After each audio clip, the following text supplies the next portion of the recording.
Emily Pearl Kingsley wrote a treasured poem called Welcome to Holland for parents of children with disabilities.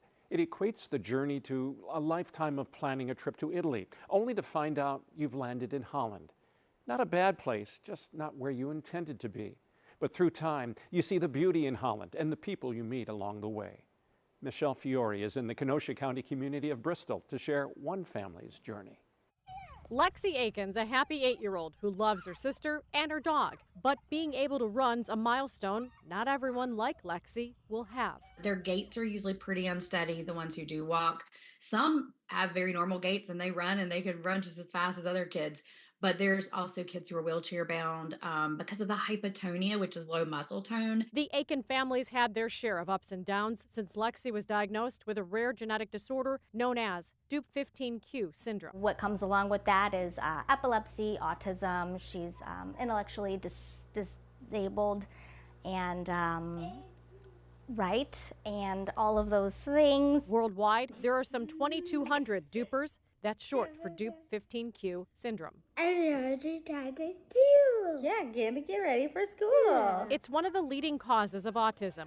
Those who have it tend to have seizures. Worst case, up to 100 seizures a day. Carrie Howell is with the Dup15q Alliance, providing support. A lot of our kids have infantile spasms, which are seizures, and the earlier the doctor can treat those with medications, the safer it is on the brain. The more they may be able to acquire verbal skills or do other things that are equal to their peers. Howell says a proper diagnosis can get kids the physical and occupational therapy they need, leading to better outcomes while the brain's still developing. So Lexi loves school.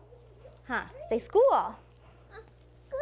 Lexi's mom, Brianna Aiken, describes the early days when things just didn't seem right. She wasn't sitting. She wasn't holding her head up. She wasn't doing, I work in healthcare, and so she wasn't doing any of the things that she should have been doing. It's things like the floppy baby who can't sit up yet, the baby who maybe isn't making the same kind of milestones as the other kids their age. Hello. Yep.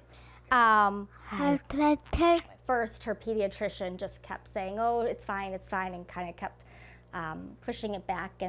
But as parents, we have to be advocates for our children. And so then eventually through like Birth to 3 programs and things like that, we went to some specialists and got some testing and then finally had some answers. A startling diagnosis. Through advocacy groups like the Dup15q Alliance, their network grew. It just helps to have people knowing what you're going through, really, because if you don't have a special needs child, you don't understand.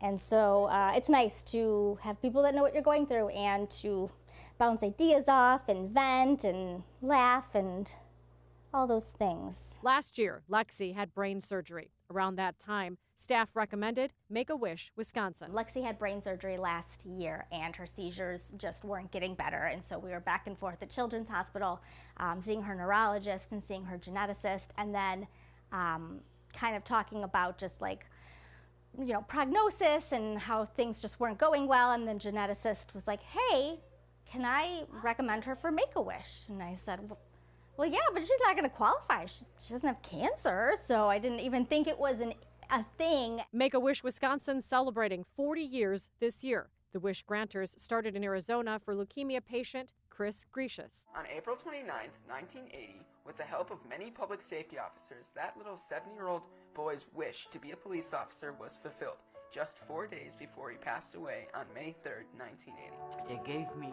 strength, hope, and joy because there was people that cared. Make-A-Wish now has more than 60 chapters in the U.S., including Wisconsin. And all of a sudden we get a call from Make-A-Wish a couple weeks later, like, Lexi, you qualified, and what do you want to do? And that's kind of how that started. Lexi's sitting in her wish, a makeover in the family room, says Forrest Doolin with Make-A-Wish Wisconsin. It was just kind of that catch-all room, and now it's become this space that is dedicated to Alexis so that she can enjoy it for years to come.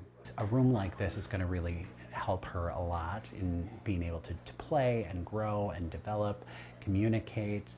It's colorful, it's got all things going on, so it just keeps her really engaged. She's really a homebody, and that's when we thought, you know what, a sensory room would be ideal, because this is just her happy place, and that's kind of how we came up with it. With concern for her seizures, we couldn't be there for the excitement around the big unveiling of Lexi's new sensory room. But these photos were provided by her family. You know, it's cozy and comfy and she can relax, but then she can get her crazy out on the trampoline too. As you can see, she needs it sometimes. Lexi definitely likes the reading bench, although she's supposed to be sitting on it. She really just likes to stomp on it and climb. The average price tag of a wish is $8,000. Riley Construction helped make this one happen, says project executive Chris Meyer. To see the creativity of a crew that is normally following plans and specs is exciting to see, and they really put the passion of their craft into everything that they do. I'm always thrilled to see the reveal and just to see the unfiltered joy of someone experiencing a wish being granted. All of the Linkimals, they all talk together, and so it depends on the day, but she loves her Linkimals, and sloths are her absolute favorite. She loves sloths. The sensory room's complete with colorful interactive tiles, bubbling tank, large screen TV, and more. So we watch Moana and Bluey. Bluey! And one of Lexi's favorite activities now has a place indoors too. See, now I'll never get off of it.